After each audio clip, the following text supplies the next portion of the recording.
Mheshimiwa Rais, Mheshimiwa Makamu wa Rais, pamoja na serikali kwa ujumla umetoa kwa familia,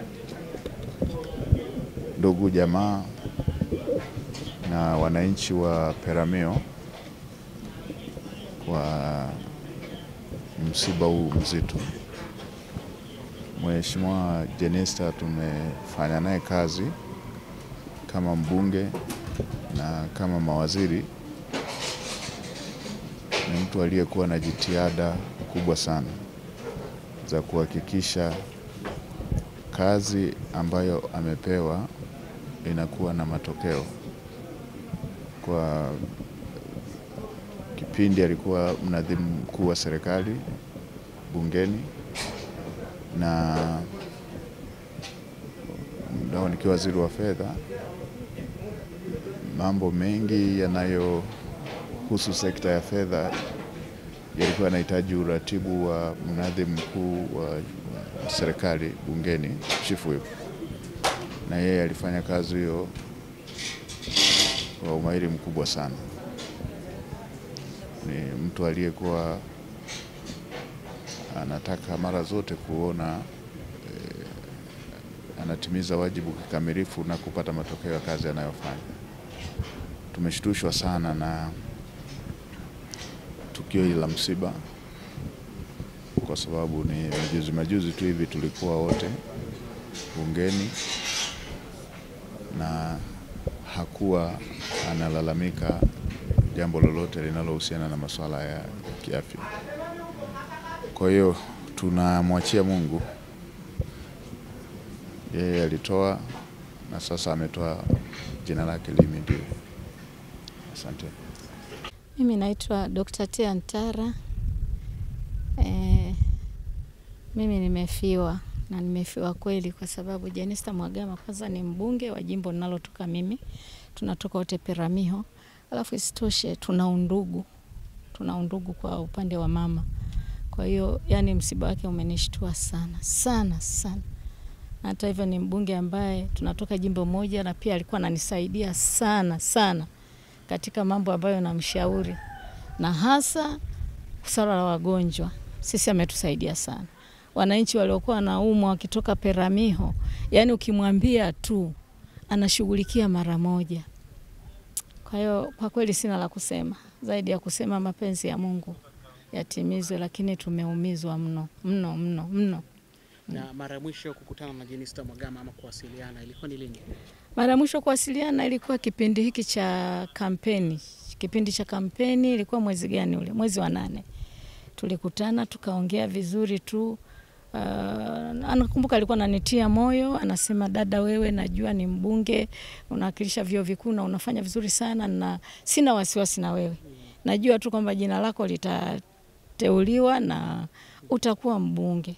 Tupambane. Na mimi nakutakia kila la heri. Tena akanipa mpaka mikakati. Akasema sasa nitawachagua watu watakao kwenda kukusaidia kwenye mapambano tukifika Dodoma. Akasema nitawapanga watu na nitakuwa na kikao nao. Na alifanya kikao na hao watu. Mimi mwenyewe wakati huo niko Dodoma, yeye yuko Songea. Kwa hiyo akafanya vikao kuonyesha kwamba alikuwa ananipenda kwa dhati. Akasema nitapambana, nitakuwa na grupu la watu watakao kusaidia kupiga kampeni. Maana kule ndio tutafanya kazi. Lakini ndio hivyo tena, mapenzi ya Mungu. Sawa, pengine alishakuambia kwamba ana changamoto yote, maana kifo ni ghafla, pengine labda kwa kweli hakuniambia kabisa. Ni mtu anaumwa tu maradhi ya kawaida tukiumwa, lakini hajawahi kuniambia anaumwa pressure. Hajawahi kabisa. Kuna wakati tu zamani nakumbuka kama mwaka 2021 ile alikuwa na changamoto, lakini alienda kutibiwa nje akapona. Alikuwa na changamoto tu, lakini sio pressure. Kwa tuna changamoto, nafikiri mambo ya wanawake sijui, akaenda kutibiwa na akarudi. Alikuwa hana changamoto nyingine zaidi. Yani ni mwili tu wa binadamu, kwamba huwezi kukosa kichangamoto ndani ya mwili. Hata mimi hapa unavyoniona siwezi kuwa eti mzima kabisa. Lazima mwili unashambuliwa wakati mwingine bila wewe kujua.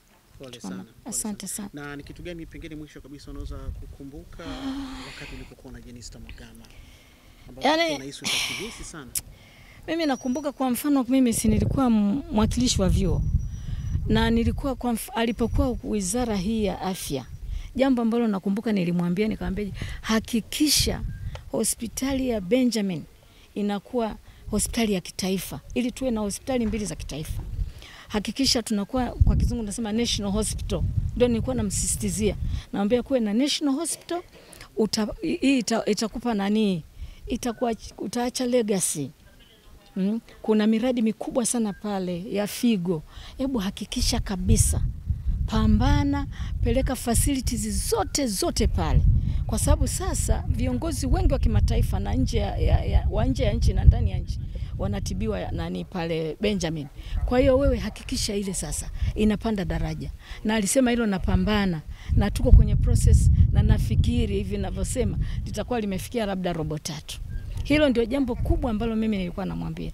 Na jingine nilikuwa namwambia ajitahidi zile hospitali za Mloganzila pamoja na Benjamin siwe teaching hospitals. Wanafunzi wanaochukua mambo yote ya kimatibabu wawe na hospitali ya kujifunzia kama nchi za wenzetu zinavyofanya. Tutadevelop wabunifu, tutadevelop wale wanasema nini? Tutatengeneza au tutakuwa na specialist wengi tukitumia Benjamin na Mloganzila kama teaching hospitals. Na akakubali. Akasema nitalifanyia kazi. Nitashirikiana na profesa ambaye ni mkuu wa Benjamin Hospital.